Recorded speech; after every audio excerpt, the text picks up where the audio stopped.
the Evolution Security Podcast.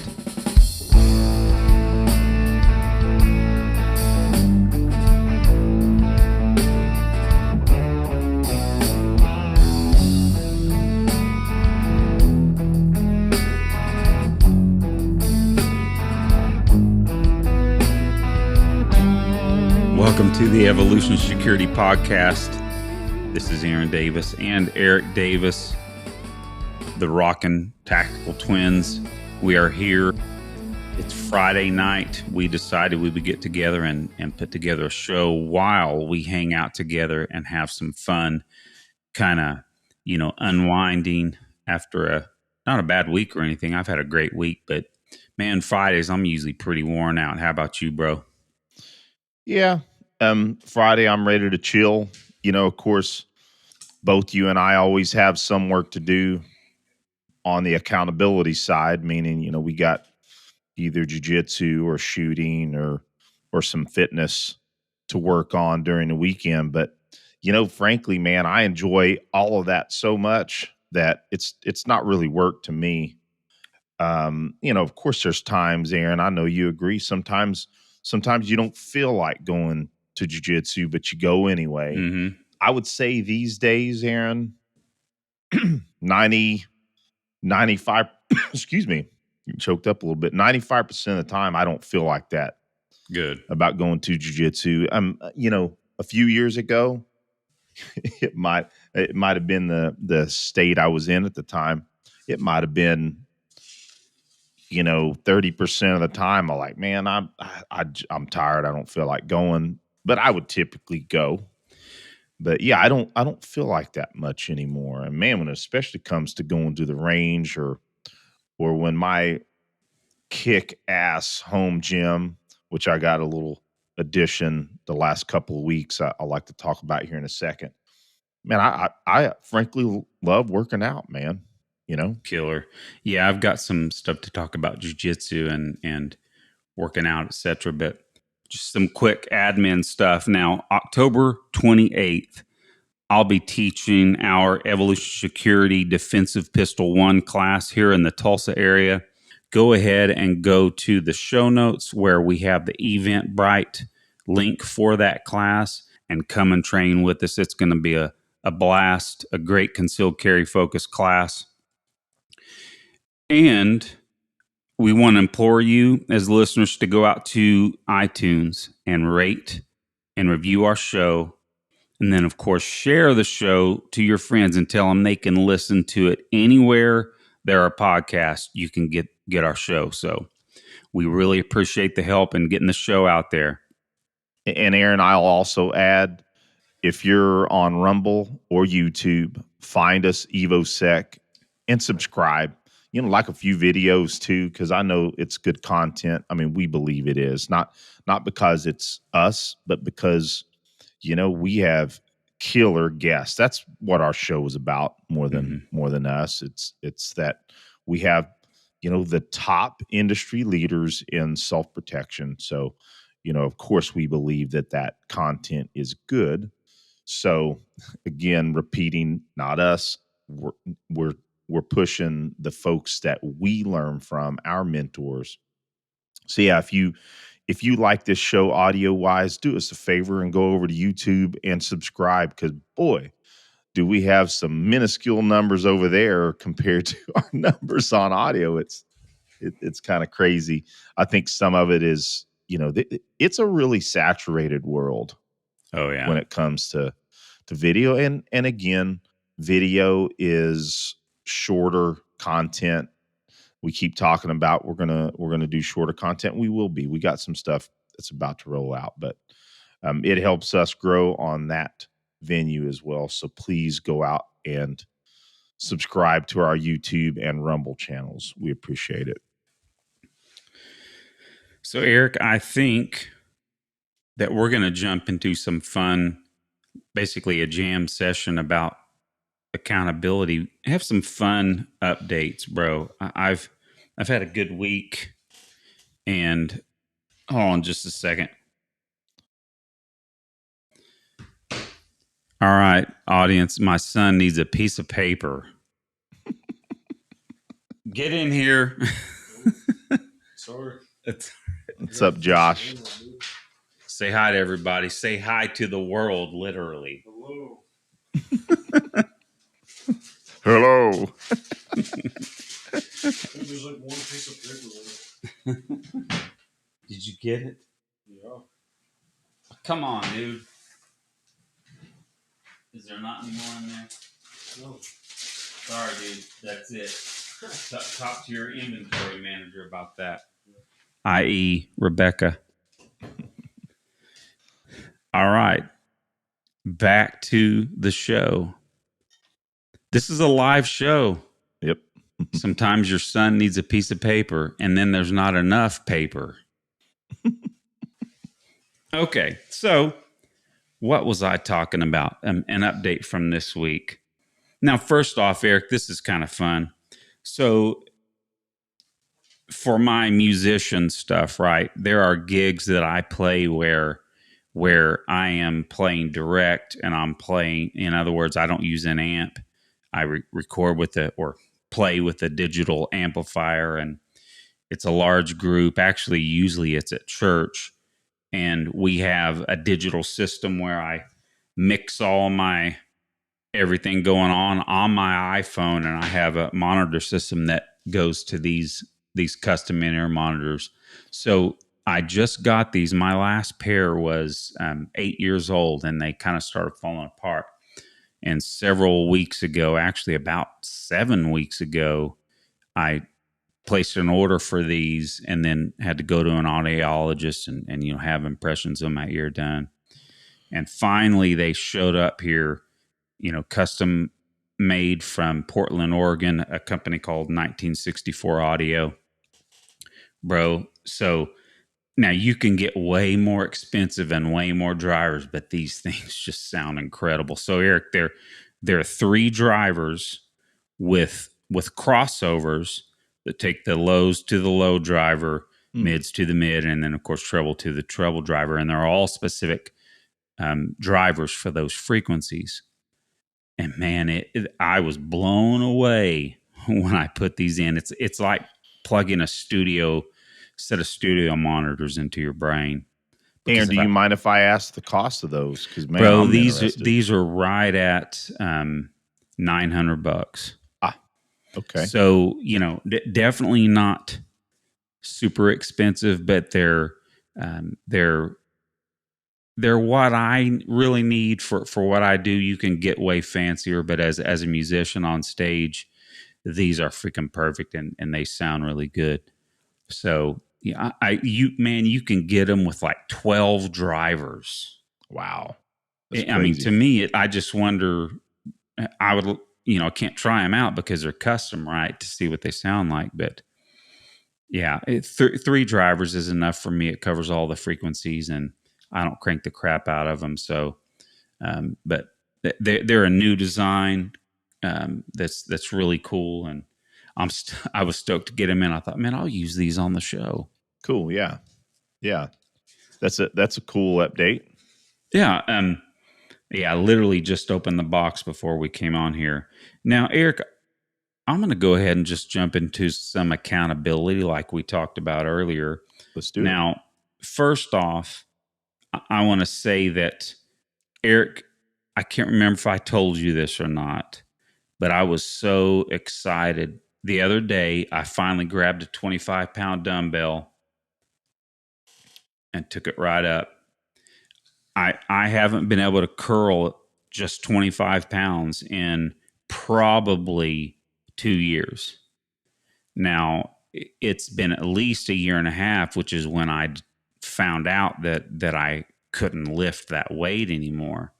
And that when I tried to do a push-up, that I would just fall on my right arm. So again, all from the nerve damage. Mm-hmm. So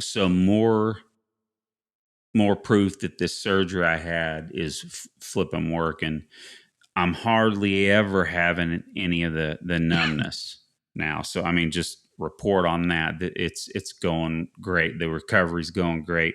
It's going how it should, and I'm seeing some dividends in my shooting with my grip. I'll talk about that here in just a little bit, but man, I was excited to tell you that.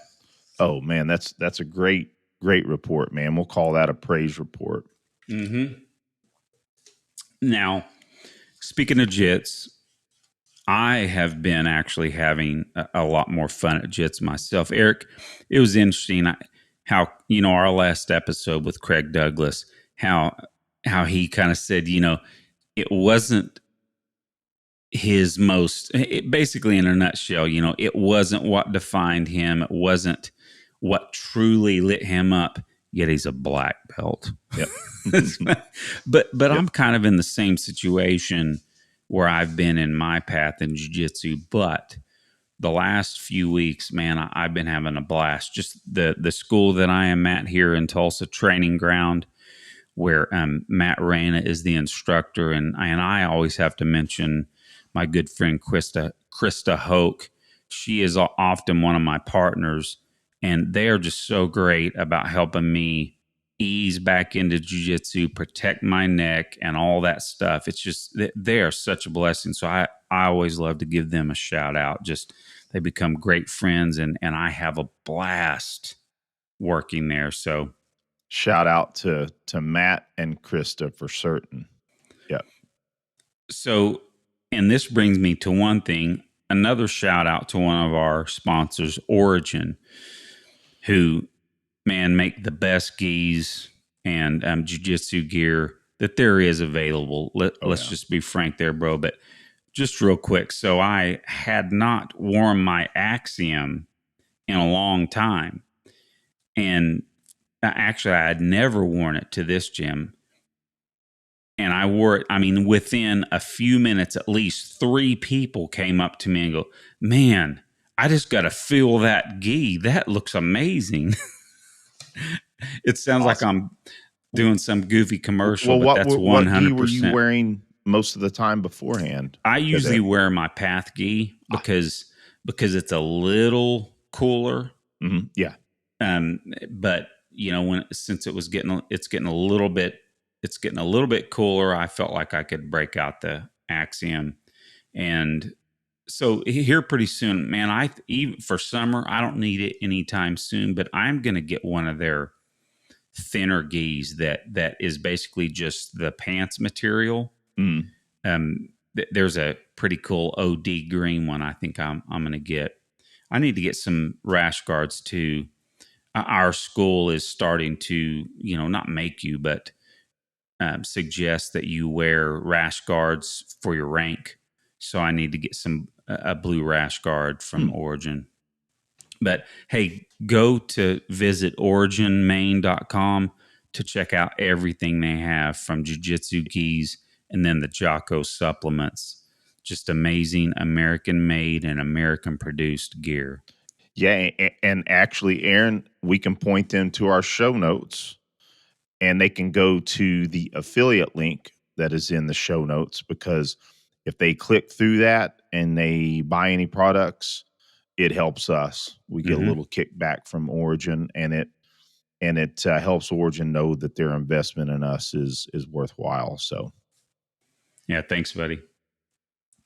So now I went to the range. I actually specifically waited to go to the range until today.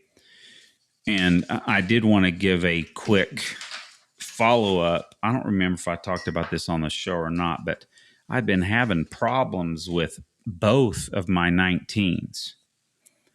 And it started last year when Graham was borrowing one of mine for the class we taught together. And the weirdest thing, they would shoot just fine, but then sometimes not go into battery. Now, normally, that would, if you've got some malfunction problems, people think it's your grip. Well, a grip malfunction, in my experience, is nearly always a stovepipe, because you're absorbing that recoil and the slide's not being able to go all the way back and eject that spent brass while it's loading the next round. But this was literally just, so this puppy's unloaded. It was literally just stopping right there before battery, and it wouldn't go in. That unless someone can tell me different, that doesn't sound like a grip issue. Doesn't to So, me either. so what I really believe, and it's kind of proven my hypothesis, that I had ordered a little batch of springs from a particular online store. I don't want to bag on them or anything, but I mean, it's all supposed to be OEM stuff, and it was, but I think I got a couple of bad springs because they were in the same package, and I'm putting brand new springs in these pistols, and they're both of them messing up. So now I ordered some more springs, and they're both running awesome. Again, I shot a ton single-handed today with both pistols and not a single hiccup. And before I put these newer springs in, if I was shooting single-handed, it would not go into battery every other round, every 2 rounds. I mean, it was ridiculous. Glad to hear that's worked out for you. But Boy, yeah, that'd be frustrating. As heck, especially my new bore sight solutions here. I mean, my flipping Dream 19 wasn't working right. So I have a match tomorrow at Eric Fusion's place there in Bartlesville, Oklahoma. Man, I'm looking forward to it. Going to have to get up early because it's a smidge of a drive. But man, he puts on a great match. It's challenging. I would say it's more akin to a regional or state match than a local match because he knows how to put some challenging stages together. So I'm looking forward to that. Now, so today, what I did, Eric, I've talked to you about this. I have been really having a very, very simple practice when I'm doing live fire, and that I'm leaving the timer alone. Some people may agree with that. I'm sure Tim Heron, if you're listening, you're going to smack me. But I am trying to only focus on a few things, and it is literally just gripping the heck out of my pistol, because with my strength, started realizing how much my grip had suffered. So at the match tomorrow, right before the buzzer, I'm going to think grip, grip, grip. And that's all I'm going to do, because if I focus on the grip, my recoil is where it needs to be. My dot's going to go back to where it needs to be. I'm going to have less or almost no dipping of that muzzle and or right the dot below where I fired the last shot from. And it all just flows from that grip, man. Practical shooting, grip is freaking king. Would you agree? Oh, absolutely. So again, what I've been focusing on is literally just shooting the gun. The 4 to the body, 1 to the head part of the 5x5, I do that multiple times each session. But I'm also about 50% of the rounds I'm firing, I am shooting strong hand only and support hand only. Yeah, I need to take your lead on that, Frank. Bro, I said that in a text. I believe that alone, if I keep doing that, I'll class up in IDPA with that alone. So yeah, I'm going to keep doing, and I'm going to keep doing. I want those single-handed shooting positions to be at least 80% as comfortable as both hands, because now I would say probably about 35-40% as comfortable. But before, man, it was 20%. It just felt so foreign because I had not been working on it. And Eric, so following you, since you've been working that B8 bull really hard. Now, I did not run the bull, but what I did do is, Eric, do you remember the designation of that range master target that's behind me? The designation? You know how he has a number on it? I wish I could go over there, but I'm hooked to my in-ears here. I don't have it to memory, buddy. I'm sorry. Okay, no problem. But a lot of people might be familiar with it. It's the target that Tom uses at most of his classes. It's the standard range master target. Yep. Mm-hmm. Yeah. And so it's got an 8-inch circle and a 10-inch circle. And so I went out to 25 yards and ran maybe 3 mags. And it was the best 25-yard shooting I had done since maybe, again, before I really started having the strength issues. Now, this may not be something to write home for some shooters in our audience, but so basically, I wish I would have taken a picture of it, but I had about 70% in what would be the 9 ring, and then 90% was all in the 8 ring, and then I had just a little bit out in that 10 ring, or 10-inch circle. Mm-hmm. But I mean, let's just say again, 90% would have been in the 8 ring. Yeah, awesome. That's good for me. And I'll tell you this, it was a heck of a lot better than when I was shooting 25 yards with Jeff Gonzalez standing next to me watching me. I remember that was discouraging for you. Yeah, it was, man.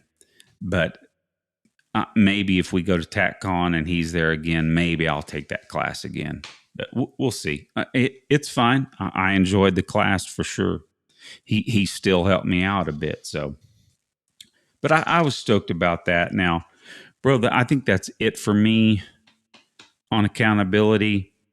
I'm looking forward to shooting tomorrow. I'm stoked. My guns are working right, and I do know this, that I am feeling what I need to feel when I'm shooting with that grip and seeing what I need to see. At least I'm dialing it in tighter than I did before I had surgery.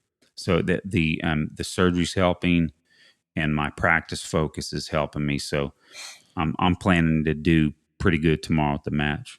Oh, I'm expecting it, and I'm looking forward to hearing how it goes. Eric Fuson, or is it Fuson? Bro, I'm not sure how to pronounce his name. We've known him for 20-something years. I know. Fusion, I think, is how you pronounce it. It may be. Forgive us, Eric, if you're a listener of the show. Give us an email or shoot us a text or something, letting us know. Feel bad, but I mean, just a little bit of a digression. I remember when Eric was a brand new shooter at IDPA.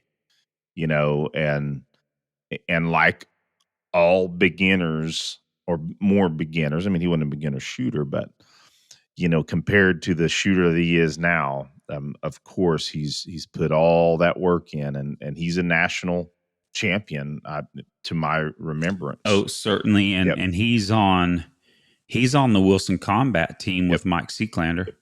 Yep. Yeah. So, real quick, and I'll jump into mine, Aaron. I'm just trying to think. It's been a while since I've been to Bartlesville. From your house, is it about 45 minutes, maybe, or? Bro, it's about an hour, I think. Okay. You start talking and I'll look. Oh, well, cool. Well, so I'll jump into mine, Aaron. I'm going to start with my fitness, because it includes some kind of cool gear. This is a gear and mindset show. Aaron, I've been on for about the last 4 weeks. I've been on a cardio cycle, where I'm not lifting as heavy. Frankly, I've been talking a lot about this. I don't lift as heavy as I used to, at least right now. I still lift, but right now, my focus is cardio.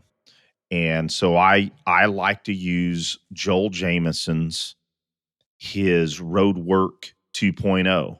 And what that is, and our audience members probably heard me talk about it, ad nauseum, I should probably say, but it's using multiple modalities of exercise to maintain a heart rate of whatever your aerobic range is. My aerobic range is between around 120 and 140 beats per minute.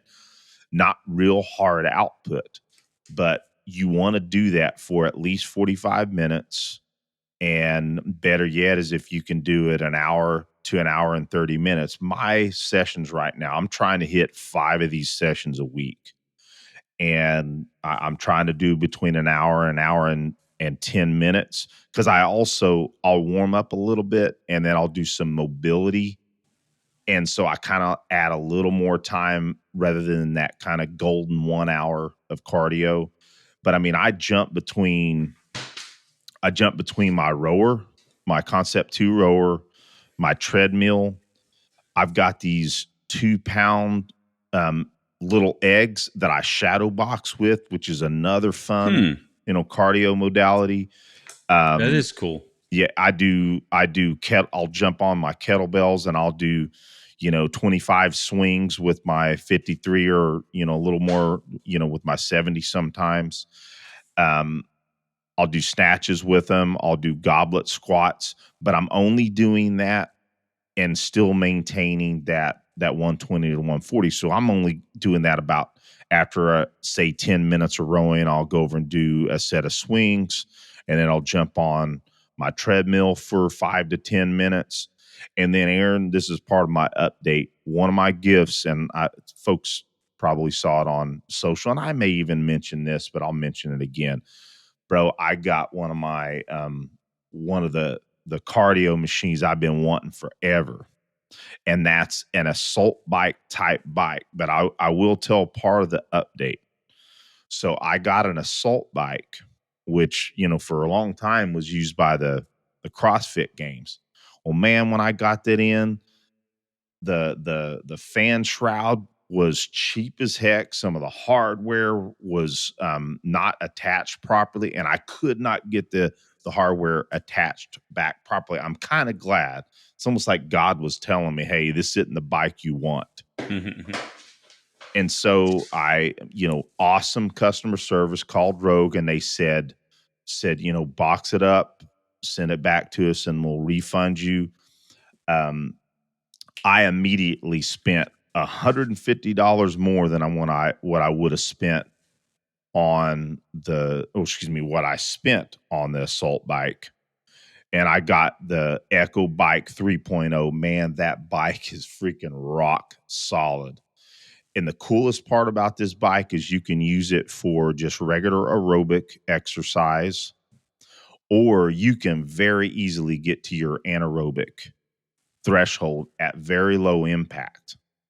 Man, I just love having this edition. So, but yeah, my new Echo Bike, I'm pumped about it. So that's what my fitness has been focusing on. Jiu-jitsu wise, I was mentioning earlier, man, I am just on I don't know.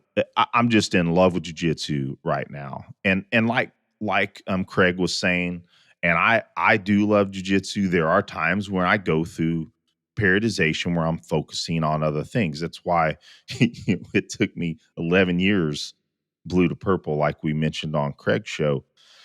But there's something about my jiu-jitsu and some of the ways I've learned how to deal with, maintaining my injury, or basically injury-free progress. My video study, that's something else I'll bring up, is, my instructor, Lee King, shout out to Lee. He's actually in Germany right now teaching some seminars. Been seeing some pictures come back. It's been cool seeing him do that.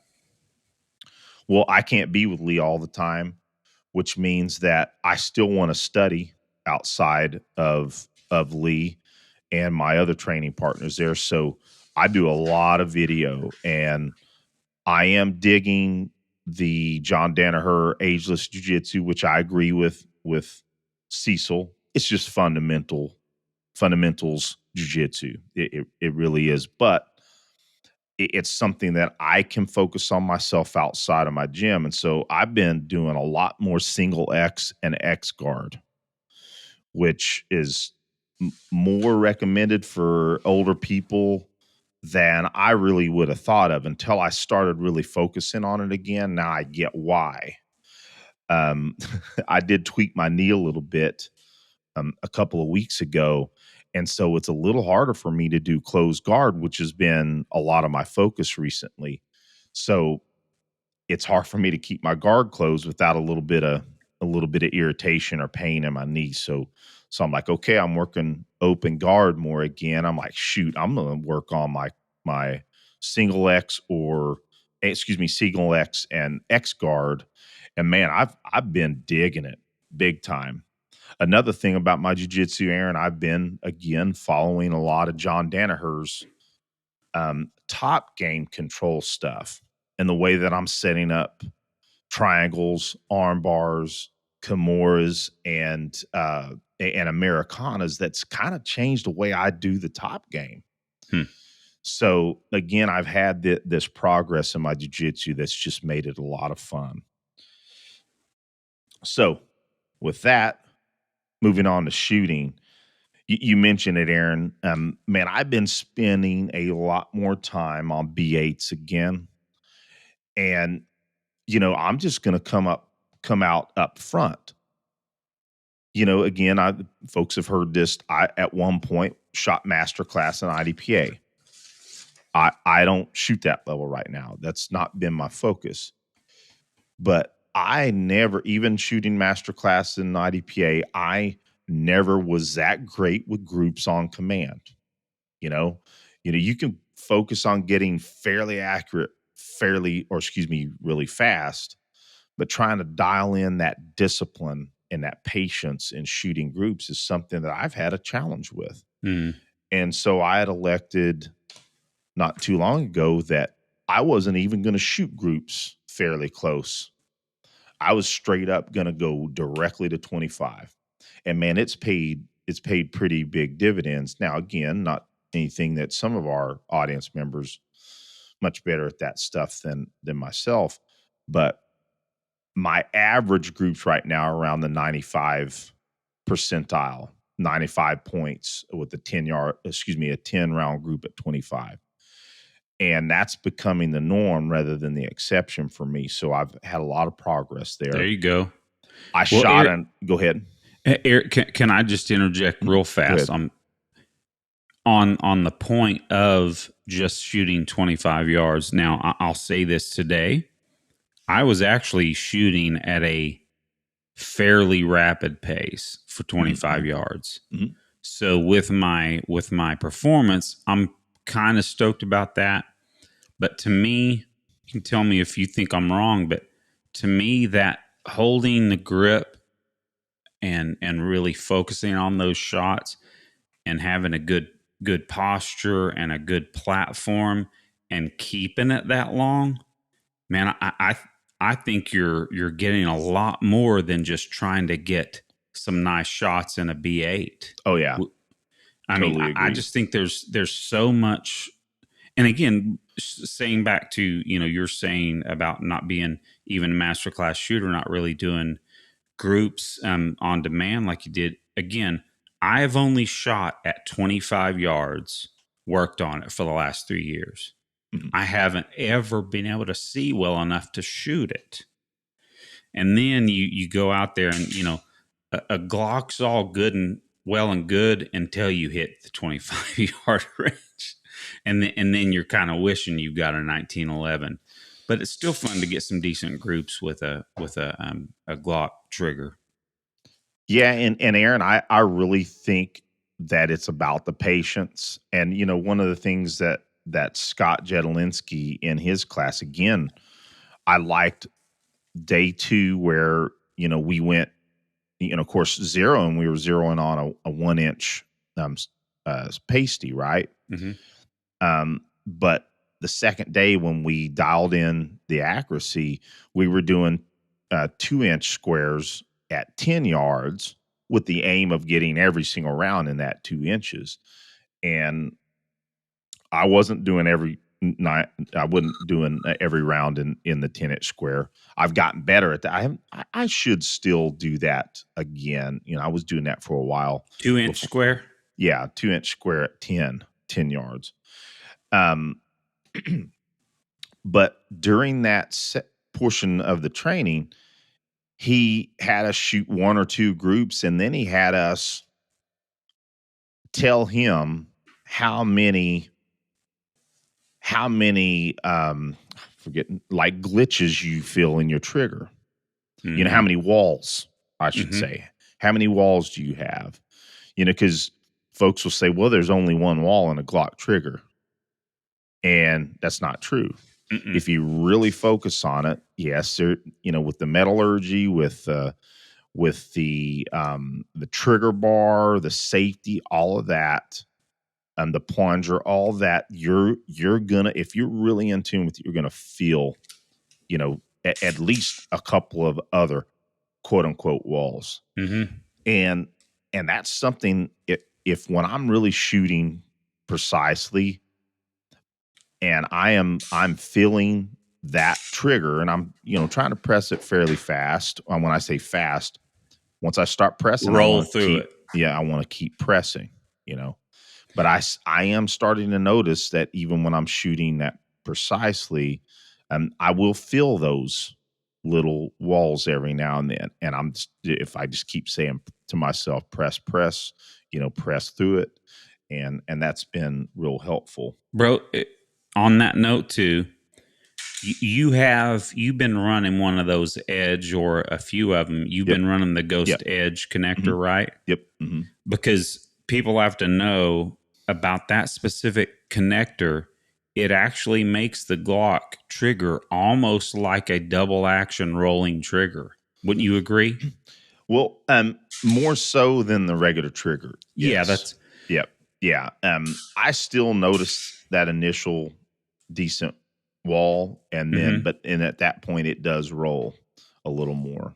So, Yeah. This I just need to shoot this my new bore sight one more because it's nearly a brand new gun. So there's still some grit in that trigger. Do my other 19 with the Overwatch and that Edge connector, man, it's smooth as glass. Well, that's hyperbole. It's real smooth. It's cool. smoother than this one for sure. Okay, I'm sorry to No, interject, buddy. no, you're good. No, it's a discussion, man. I dig it. So, so yeah, back to, so that was, you know, shooting groups. This last session, then Aaron, I decided, hey, I'm going to shoot the excuse me, the Range Master B8 Bull test. And again, man, the IDC, I didn't, if that was required, I wouldn't have passed it. Really? You know, the first IDC, yeah, I had a bad run on that, and that wouldn't normally, I would have passed at say like the 270. I don't. Well, I'm not going to misspeak right now. I do know that particular drill is for instructor level. You have to shoot a 270 out of 300.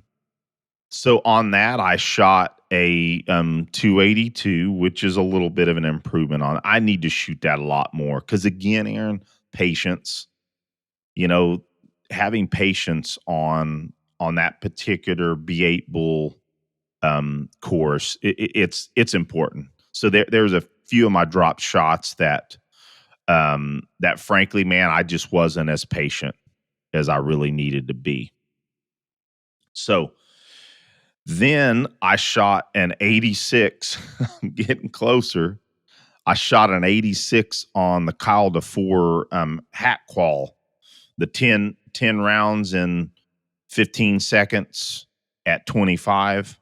So I shot a freaking 86 on that. So I'm getting close to that 90. What's the pass? It's 90. Yeah. Yep. So I'm getting close on that. And the rest of my session, man, I just did doubles out of the Ben Stoger adaptive rifle book. I did doubles out to 40. I started close, shot all the way out to 40, learning a lot from those doubles. And at first, man, I was like, I didn't see as much as the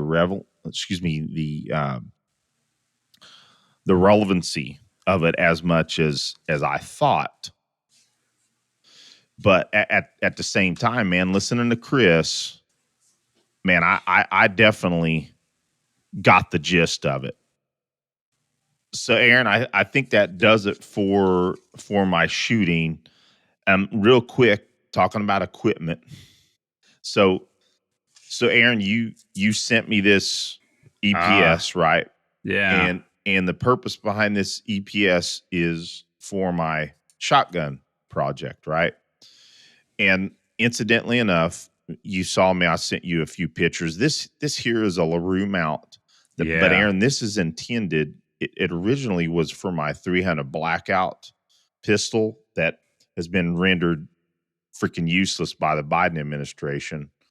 Um, anyway, so this used to be what I had a Holosun 507C on. So all I did was mock up using this EPS using the RMR plate, so I just wanted to see how it interfaced. And so this is of course isn't the intended mount. So I went on, I really love LaRue's stuff, right? Heck yeah. I'm used to using, that's what I use on most of my carbine stuff. Including my main carbine behind me here. So I found a LaRue mount that was, of course, it's going to be real short. It needs to be short, so that the EPS just above the iron sights on my shotgun, but still needs to be fairly low because of that platform.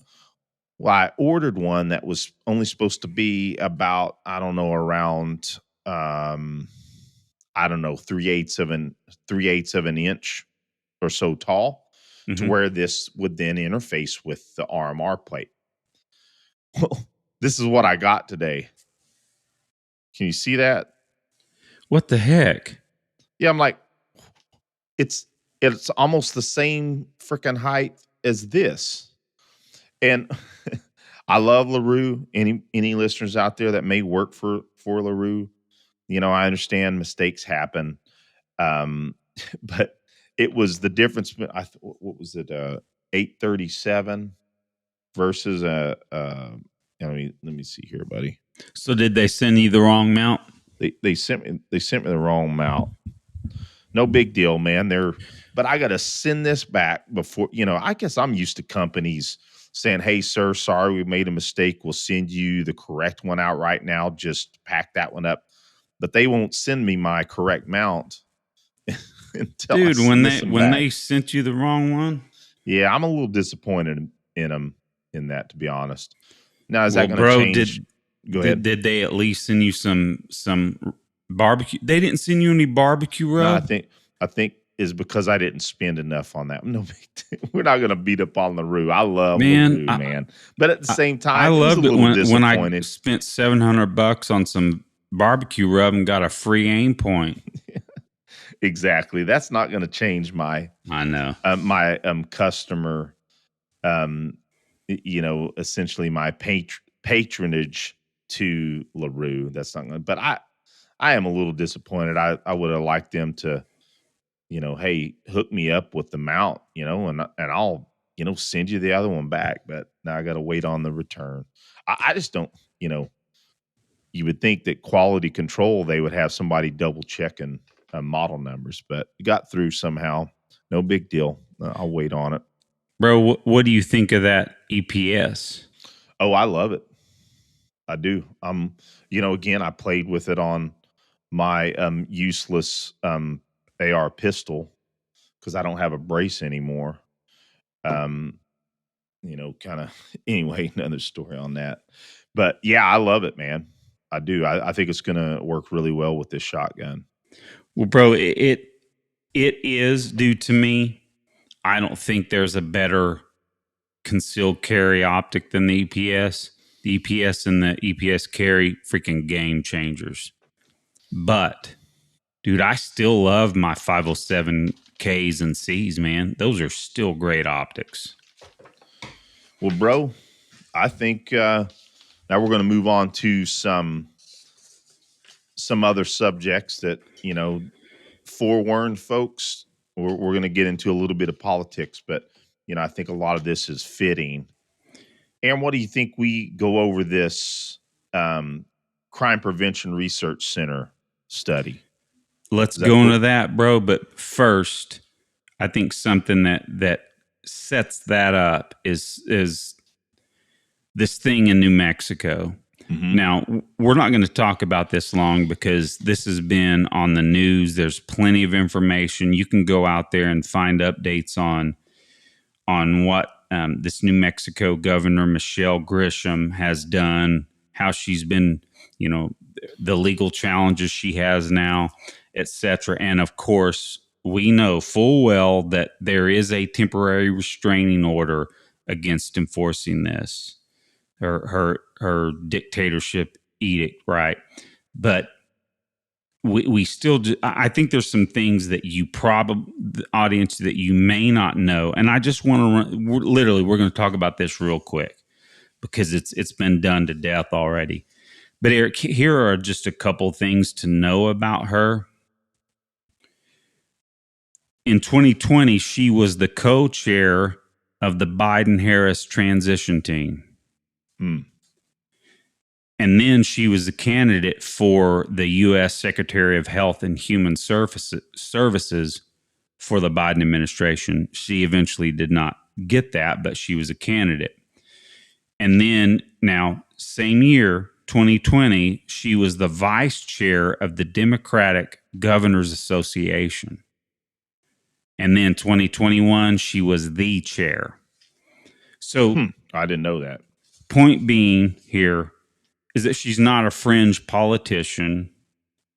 She's within the national group of, she's in the, quote, mainstream of the Democrat Party.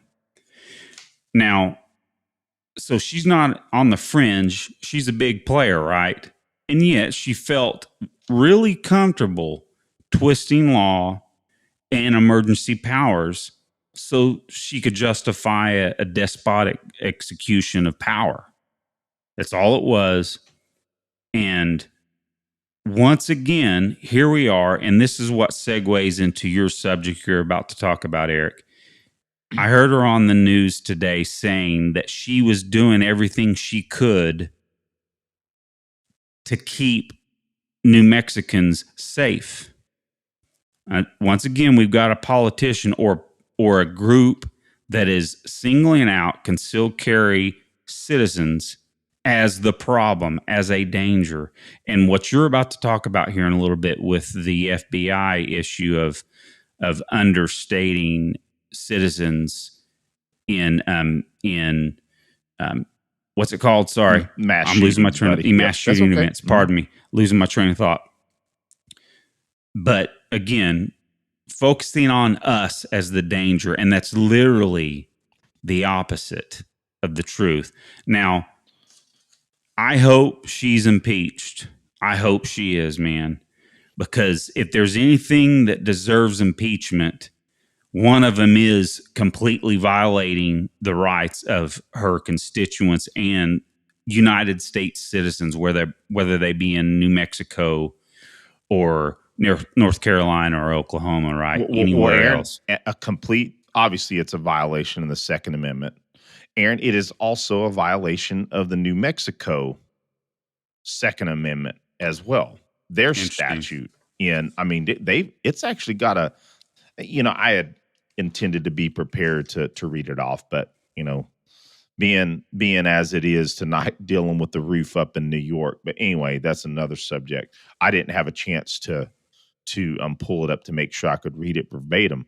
But yeah, it's completely trampling upon the state statute as well. Well, I will say this. Some may ask why we're talking about politics again. I'm kind of I'll be nice about this. This is a self-protection show. This is a show about being healthy, having a fulfilled life. And having a fulfilled life is being able to protect yourself if needed. Okay. And this is an issue, politics. Let's get down to freaking brass tacks. These political issues 100% will and all have always and will affect your right to protect yourself in the most efficient and effective manners. specifically in this sense, firearms.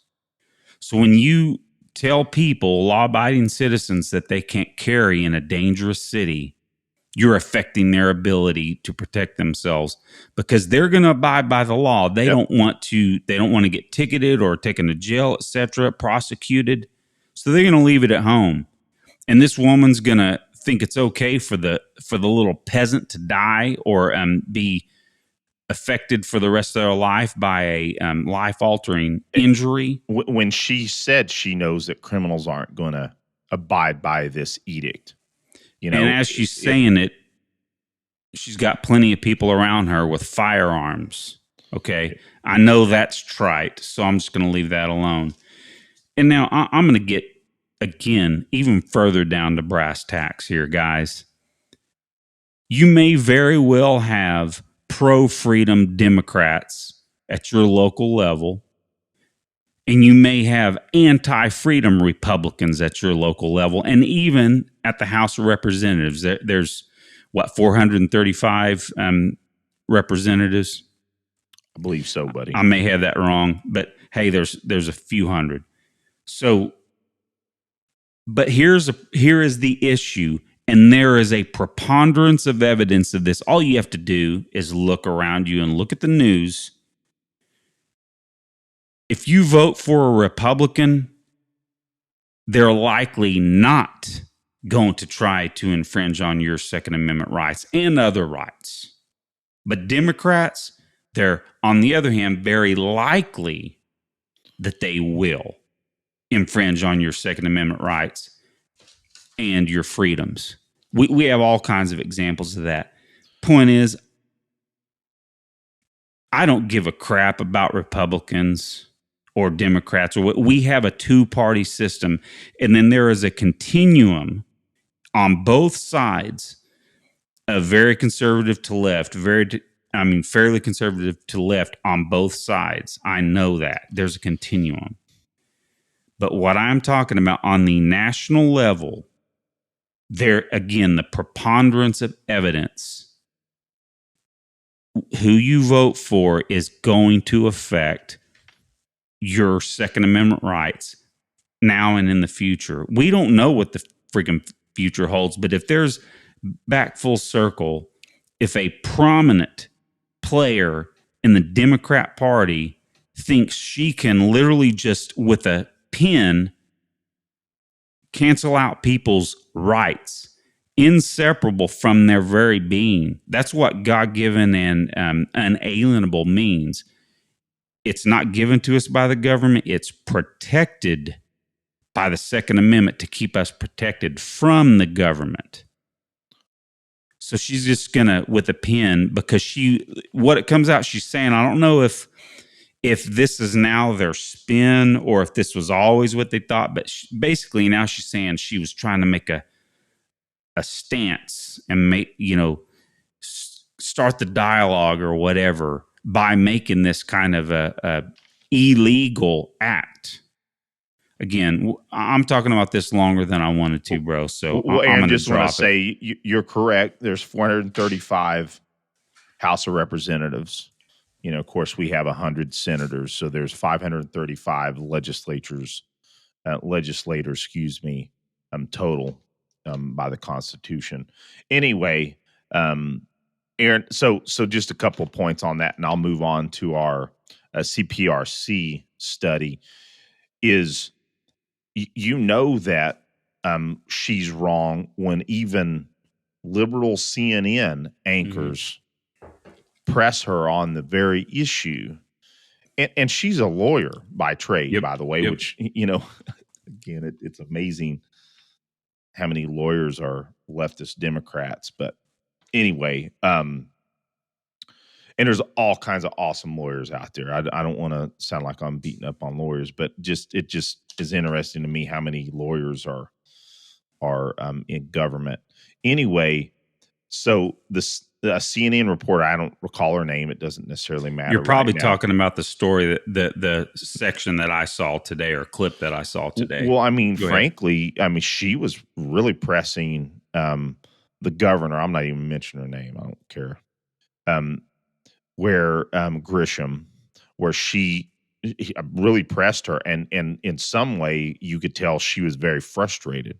She flustered the governor, and she pressed. She said, "Well, Governor, especially after Bruin, it really changed what can be done regarding the Second Amendment and the history and tradition regarding Bruin. That part of the findings of that case restrict you from doing something like this," is essentially what she said. And she said, "Do you really believe that you have the constitutional authority to do so?" And she quote says, "I have the right. I know I have the right." I might be messing that, but essentially saying I had the right to do this, which is asinine. Well, let's go into that real quick. I don't key in on that. I have the right. Government individuals don't have rights. Now, let me be very clear. They're not using rights to take their actions and legislate and govern. They have powers delegated to them. Okay, so that's hilarious. So keep going, bro. Yeah, and then she also said, because you can tell she's snide about her reaction to the backblast on her edict, and she says, "Law enforcement can't tell me what is constitutional and what is not." So that her attorney general said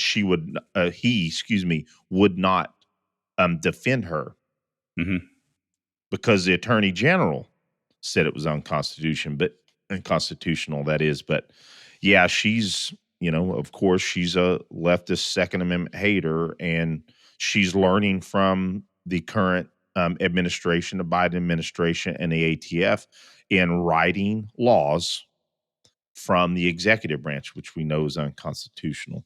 But yeah, so again, that sets the stage about,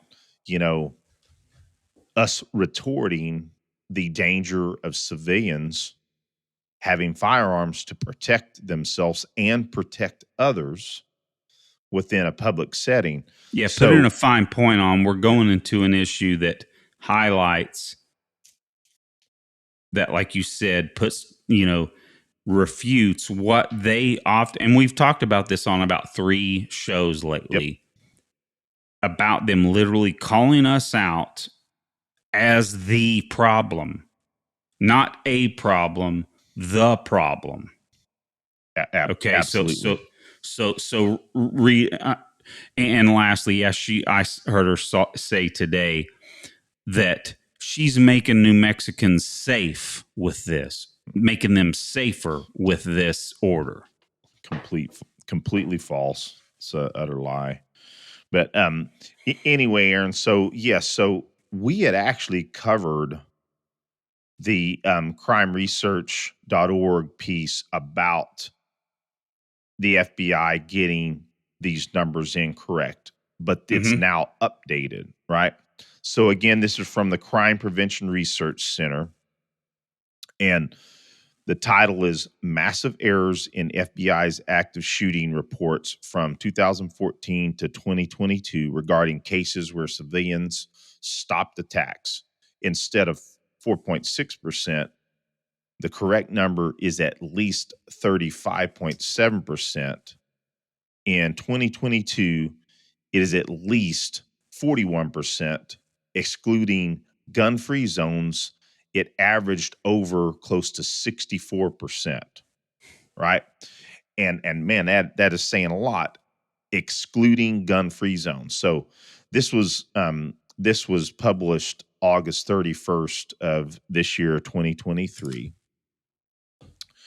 And so essentially, and I'll just hit some of the highlights and I'll read a little bit more of this. So the FBI's numbers had 302 active shooter incidents, and they claim that only 14 armed citizens stopped these events from happening. But the corrected numbers by CPRC is that there were actually 440 events, and a whopping 157 armed citizens stopped the events. And to me, Aaron, I just look at some of these numbers, and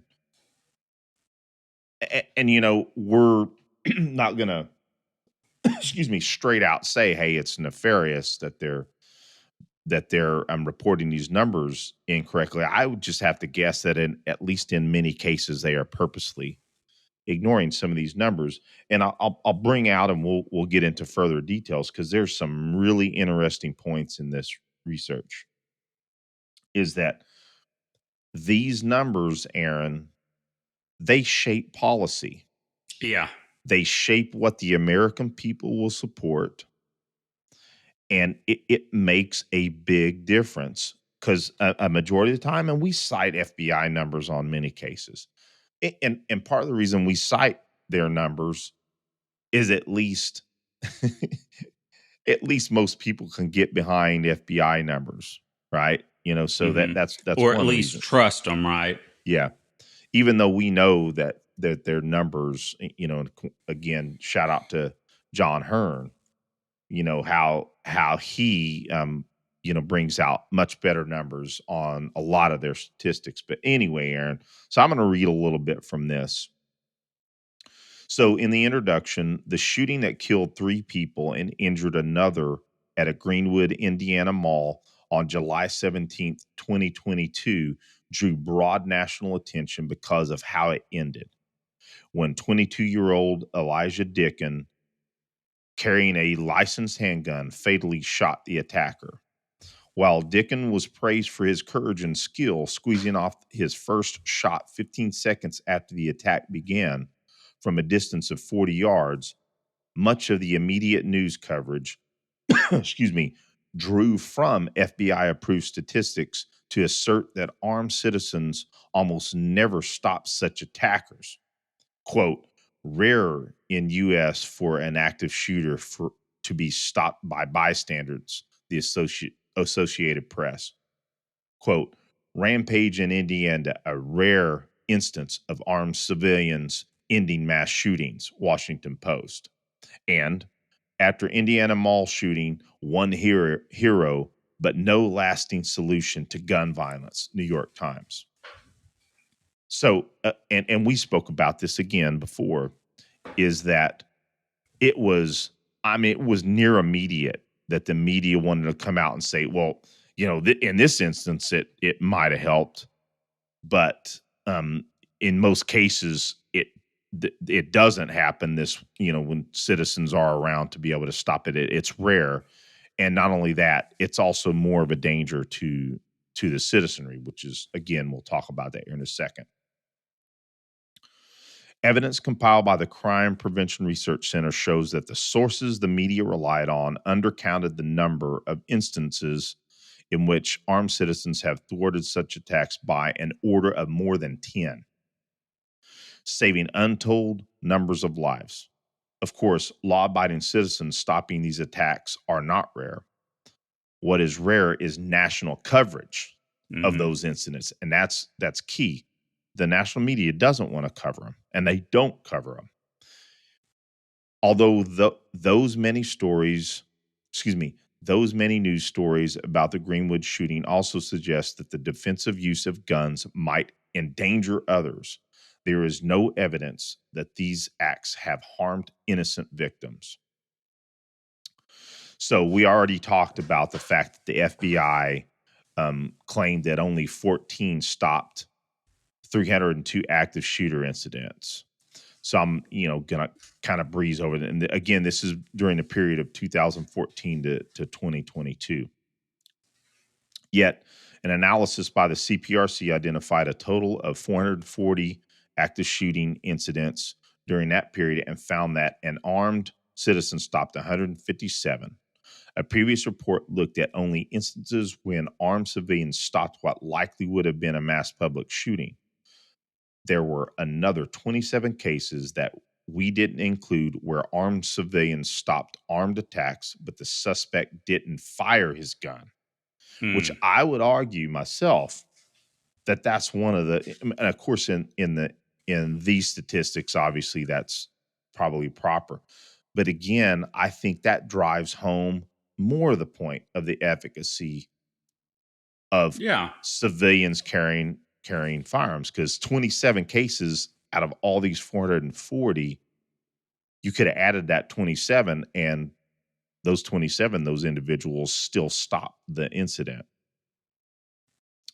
So, two factors explain this discrepancy.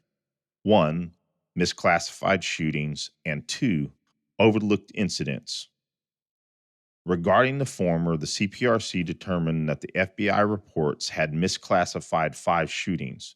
In 2 incidents, the Bureau noted in its detailed write-up that civilians possessing valid firearms permits confronted the shooters and caused them to flee the scene. However, the FBI did not list these cases as being stopped by armed citizens because police later apprehended the attackers. What the? In 2 other incidents, the FBI misidentified armed civilians as armed security personnel. Mm-hmm. And, I won't read every bit of this, but again, one of those such instances was when Jack Wilson, ended that shooting in the West Freeway Church of Christ in White Settlement, Texas. Of course, Yeah, I he remember was that. not a security guard. He was a volunteer security guard because he was one of the parishioners that carried a firearm to protect the church. Yep. He wasn't a trained or professional security guard. He was a citizen. Yeah, and Aaron, we know. I mean, I heard multiple news sources say, yeah, he was an armed security guard, which again, because they were trying to negate this being a good example of armed citizens. And Jack Wilson in an interview with John Lott of all people said that 19 to 20 members of the congregation were armed that day. And they don't keep track of who is armed. That church is doing it right, man. Yeah. So, as for the second factor, overlooked cases, the FBI more significantly missed 35 incidents, identified CPRC where what would likely have been a mass public shooting was thwarted by armed civilians. There were another 103 active shooting incidents that they missed. There is no reason to think that the news media covers all the cases where civilians stopped attacks. And the further back in time we go, the more cases we are likely to miss. The next table illustrates this bias, and I'm not going to go heavily into the tables because, again, I'm going to put this in the show notes, Aaron, so that folks can come or go see it. There is yet another reason for these corrected percentages are biased downward as they ignore that about half of these attacks were where guns are banned. This is crucial. So law-abiding citizens who obey those rules wouldn't have a chance to stop them. The FBI's active shooting reports do not mention where the attacks occur in gun-free zones. Quote, the issue is that when places are posted as gun-free zones, law-abiding citizens obey those rules and would be unable to stop these attacks in those areas, notes Carl Moody, a professor at William & Mary and the CPRC's research director. So, getting into some interesting data here, or at least what I think is crucial. Surveys show that criminologists and economists had the same top 4 preferred policies for stopping mass shootings.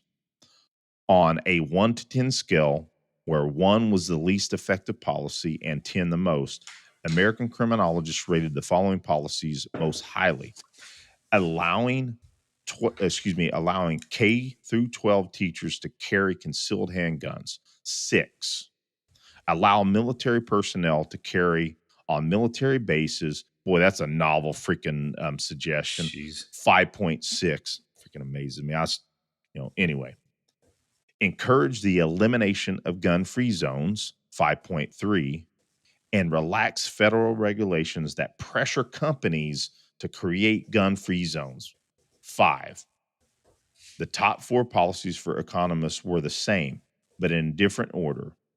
Encourage the elimination of gun-free zones, 7.9. So I won't hit on all those that the economists, but essentially they basically agree that these Bro, policies. Go ahead. I want to interject that some may wonder about the fact that we've got criminologists and economists Mhm. chiming in on this information, right? The issue is, right, the reason why economists are sociologists, right? They study human behavior and human decision making. So they would definitely be interested in studies that would show what will reduce crime, which would therefore affect the economy positively. I just want to make that Absolutely. point. Which again, things that affect the economy, most assuredly, violence affects the economy drastically, right? You know, all right, back to this piece here.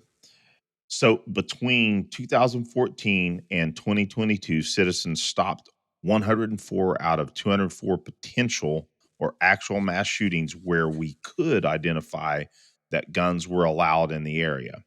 So 51% of attacks were stopped by people legally carrying concealed handguns. So that was an average. Again, the most recent data is most accurate. And for 2022, 63.5% of the attacks were stopped in areas where people were allowed to carry. So that's huge, man. You're getting close to, 2/3, Yeah. right? So the numbers indicate if we didn't have gun free zones, we would have more people stopping these attacks. So let's see. Okay. So the general public seems to agree. An early July survey by Trafalgar Group showed that a plurality of American general election voters believe that armed citizens are the most effective element in protecting you and your family in the case of mass shootings. First on this list was armed citizens at 42%, followed by local police 25%, federal agents at 10%.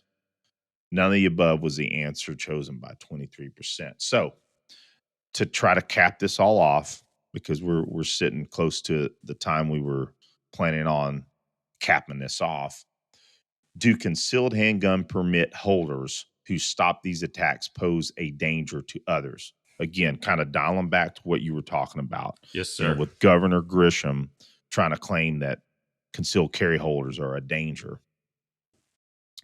News outlets often raise concerns that allowing concealed handgun carry will result in innocent bystanders being shot or in police accidental shooting permit hold, or in police accidentally shooting permit holders.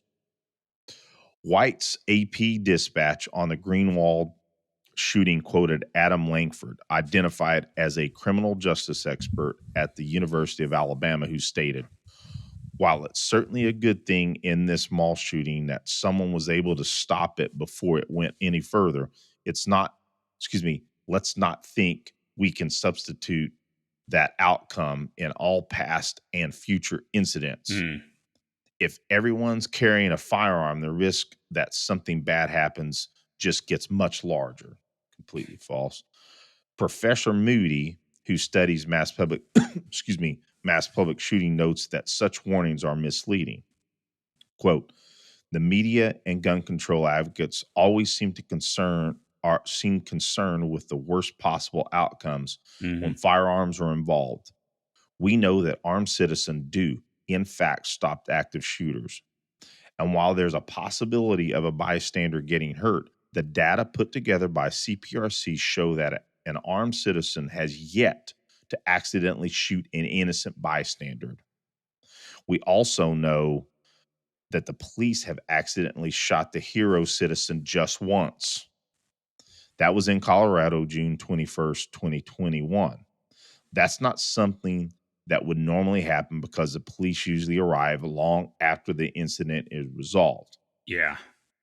So All the experts interviewed by the Washington Post and the New York Times argue that stopping these attacks should be left to the police. Which, again, a shout out to all our police officer buddies, some of our best friends. Yep. Right? Our police officers. But again, they cannot always be there, and in many cases, they are not. Unfortunately, actually, let's put a fine point on that. They're almost never there. I did my homework and reading this. The fact is that they specifically state that they're almost never there when something like this happens, and it's a lot of the time because someone that's wanting to commit one of these mass public shootings is doing their tactical duty or due diligence and making sure no cops are around to stop them. Right? Yep, exactly, Aaron. So here's another interesting finding. But many in law enforcement disagree with this notion that civilians are going to be the problem. In March 2013, Police One surveyed its 380,000 active duty and 70,000 retired law enforcement officer members. Wow. 86% of members believe that casualties from mass public school shootings could be reduced or avoided altogether if civilians had carried permitted concealed handguns in those places. 86%. So that's law enforcement, right? So I think, we'll just close it on that note. Drop the mic on that, bro. So, well, Aaron, I mean, sometimes in these instances, we get a little worked up, but ourselves, our family's safety, and mainly our fellow man. We want what's best for the good people of the United States and frankly throughout the world. Very many of those individuals don't have our same rights, but let's just say the United States citizen, our fellow man, we want what's best for them. We would not wish upon our society. Aaron, you and I are logical people, right? If the carrying of firearms by civilians was a detriment to society, we would be against it. Yes. So, I know that's not overly profound to other individuals, but I like to think that in my heart of hearts, if I saw the evidence that firearms in civilians' hands was a detriment to society, I will be against it. But the evidence does not bear that out whatsoever. And it's not even close. Exactly. So, and again, I like to always drive home the point. Self-defense being a result of the Second Amendment is a byproduct. It is not the intent of the Second Amendment. It's not the intent. The intent is to secure liberty, against either foreign or domestic tyranny. So, that is the intent of the Second Amendment. So, man, good stuff, bro. You too, man. Thank you for putting your very concise, succinct points together as well. We're a good team, bro. I think so. I think we always have been. I mean, from the womb. Other than you pushing me out of the way and beat me out the door, that was bullshit. I remember being really pissed about that. But no, seriously, on a personal note, as we celebrated our 50th birthday a couple weeks ago, we've been a team for a long daggum time. Yep. And if people could only understand, listen to me, how fun it is that we do this show together and that it's been as successful as it's been. I never saw myself doing anything like this But the fact that we're doing it together, man, it's a freaking blast. Yeah. Epic, man. I agree, brother. Man, I love you, man. Love you too. And I'm going to go get some rest because I need to do the best I can in my match tomorrow. Assuming, what are you going to hit? What are you doing tomorrow before I let you go? So in all honesty, man, I'm probably going to hit the range again myself, but I got a nice workout in the morning, and I'm going to be getting some rest tomorrow too, because I got open mat on Sunday. Frankly, I'll just add this. I didn't talk about this last Sunday, man. Open mat. I had some hard rounds, and also, man, I gathered a few guys and did some Greco rounds. And I'm just going to say this on the air. I think I opened the door for some folks understanding the major efficacy of Greco. Now, Awesome. when I'm coaching in the mornings, I coach Greco stuff, but Cool. it's not as big in the evenings. Lee teaches it sometimes or has us do some of her warm ups. But I will tell you, man, I had a lot of the guys in the gym on Sunday going, man, this stuff is important. And so, but I will tell you, man, that was 2 hours of hard workout, and man, I had to take the next day off. I was so sore, and I've been training pretty hard. So, all right, man, you have a good one. Get your rest. I'm looking forward to hearing an update tomorrow. All right, bro. All right. Love you. Have a good Love night, you too, man. Bye. Bye.